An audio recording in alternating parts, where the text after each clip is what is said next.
But if you think the battle's won, think again. The fact is, for each one we reach, there's one we can't. And if we can't reach them, chances are nobody can. Because a mind is a terrible thing to waste.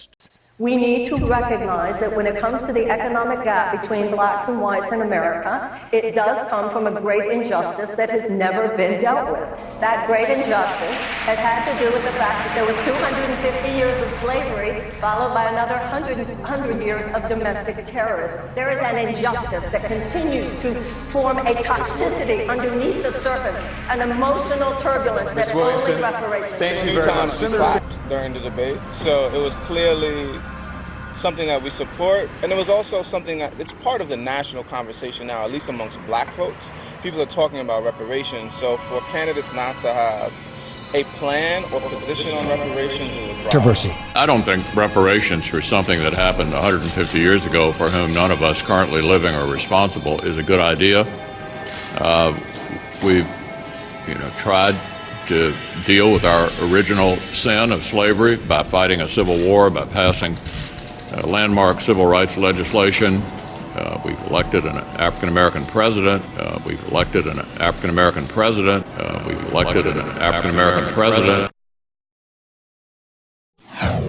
The topic of reparations for African Americans in the United States as it relates to slavery is a strong subject of contention. There are some people who feel as though the descendants of African Americans who underwent slavery deserve reparations, and there are some people who feel as though slavery happened in the past and we should just move forward and drop the issue. How many of you are aware that this is an issue that has been contested by African Americans since the late 1800s? Well, I'm here to tell you about a woman named Callie House and her fight to gather reparations for former slaves well over a century ago. Let's get into it.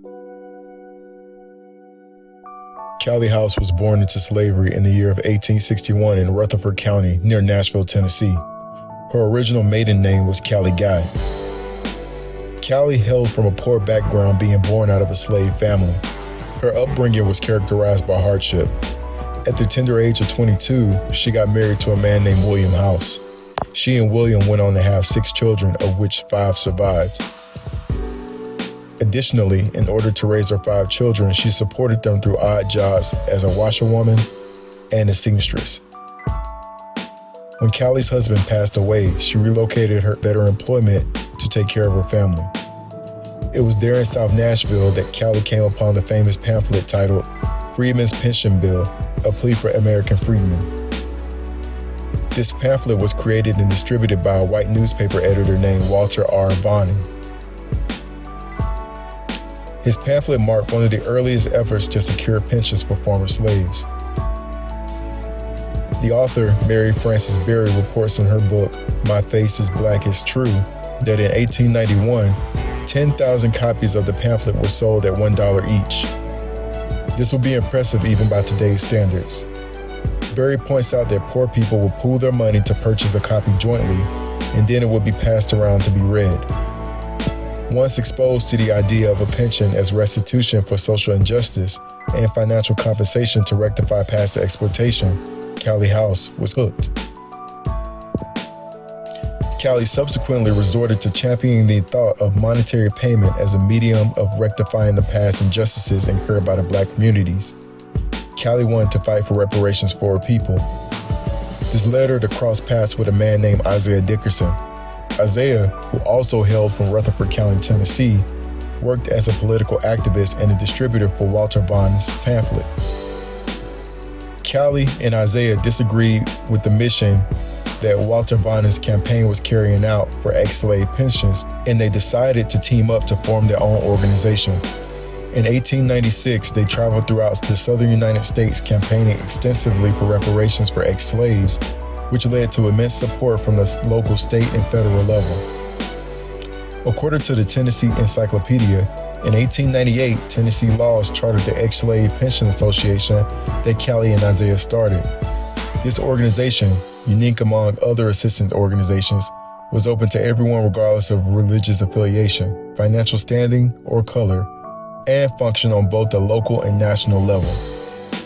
The organization, named National Ex-Slave Mutual Relief Bounty and Pension Association, was successfully established. The author and historian Mary Frances Berry is noted as calling this organization the first mass reparations movement led by African Americans. Now, according to the website titled TennesseeEncyclopedia.net, on the local level, the National Ex-Slave Mutual Relief Bounty and Pension Association functions similarly to immigrant aid societies that emerged in urban areas in the early 1900s and existed throughout African American communities following the demise of the Freedmen's Bureau.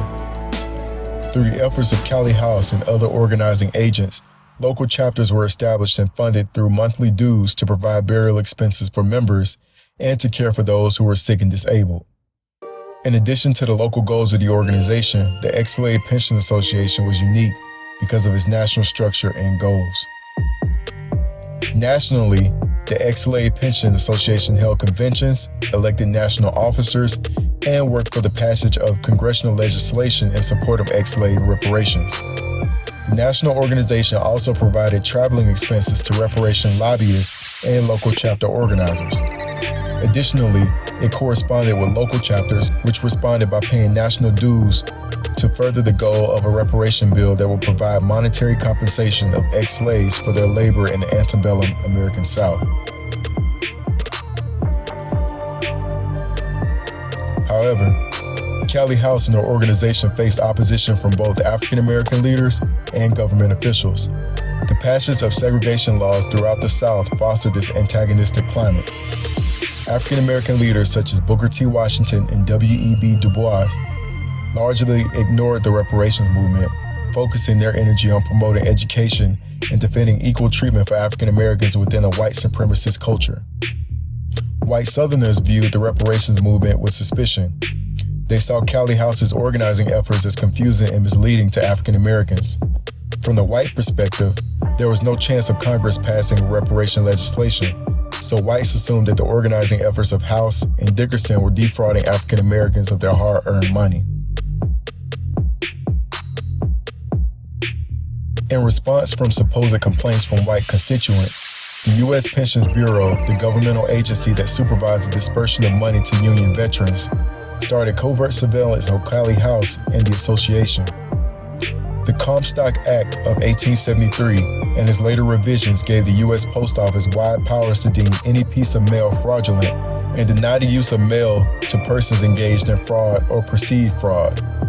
In 1899, Callie House received notice that the post office had issued a fraud order against her and her organization, ostensibly because they were, according to postal authorities, soliciting money under false pretenses.